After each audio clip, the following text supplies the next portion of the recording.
নমস্কার সবাইকে। আমি রিঙ্কিস ক্রিয়েশনে আপনাদের সবাইকে ওয়েলকাম। এখন মে মাস, আর কিছুদিন পরেই বর্ষা নামবে। বর্ষা মানেই চারিদিকে সবুজে ভরে যাওয়া এক সুন্দর সময়। কিন্তু এই বৃষ্টির জলে যদি আপনার ছাদ বাগানের বেশিরভাগ গাছই মারা যায়, তাহলে কেমন লাগবে? আজকের ভিডিওতে বলবো কিভাবে বর্ষার আগে ছাদ বাগানে গাছেদের পরিচর্যা করলে গাছ থাকবে সুন্দর, সুস্থ এবং সবুজ। আজকের ভিডিওতে আমি মোট 8টি পরিচর্যার কথা বলবো। ভিডিওটি স্কিপ না করে শেষ পর্যন্ত দেখার অনুরোধ রইল।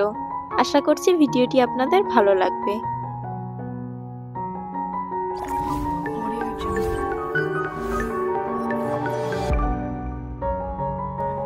ভিডিও শুরুতেই প্রথমেই যে পরিচর্যাটির কথা বলবো সেটি হলো গাছের ড্রেনিং সিস্টেম ঠিক আছে নাকি তা দেখে নেওয়া।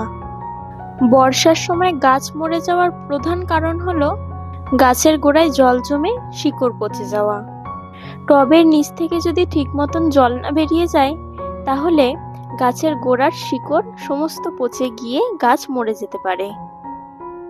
টবে যখন গাছ বসাবেন, সেই টব মাটির, প্লাস্টিক বা ড্রাম বা বালতি যাই হোক না কেন, তার নিচে যেন অবশ্যই ছিদ্র থাকে, যাতে সেই ছিদ্র দিয়ে সমস্ত জল বেরিয়ে যেতে পারে।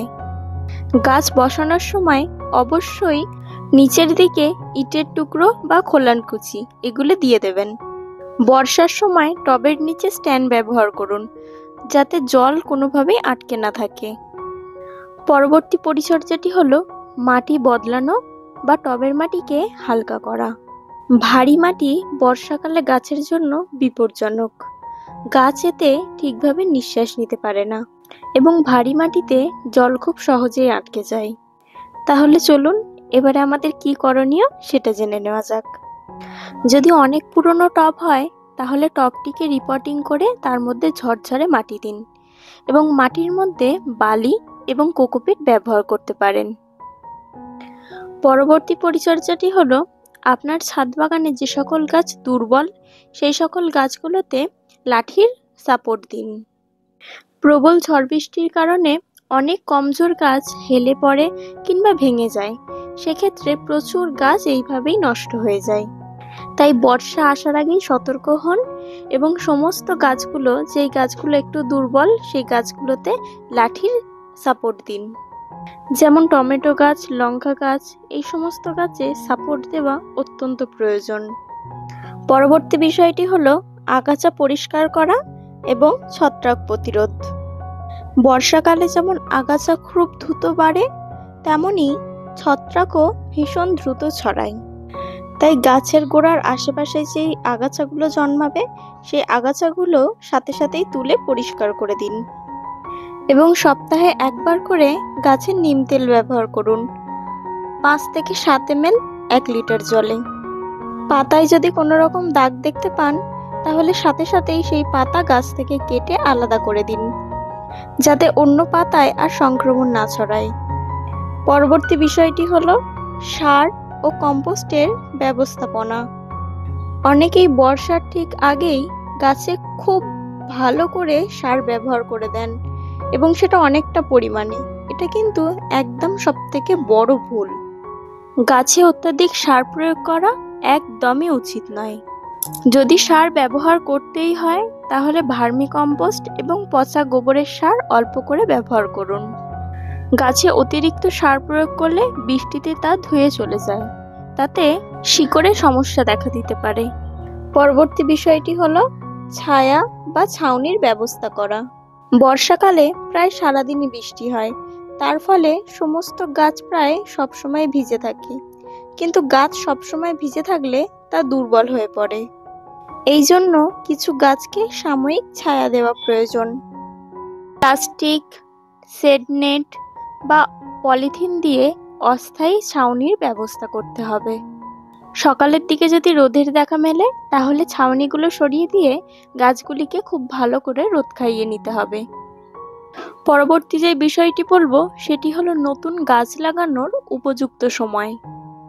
বর্ষার শুরুতেই চারা গাছ লাগানোর উপযুক্ত সময়। এই সময় গাছ খুব দ্রুত বড় হয়।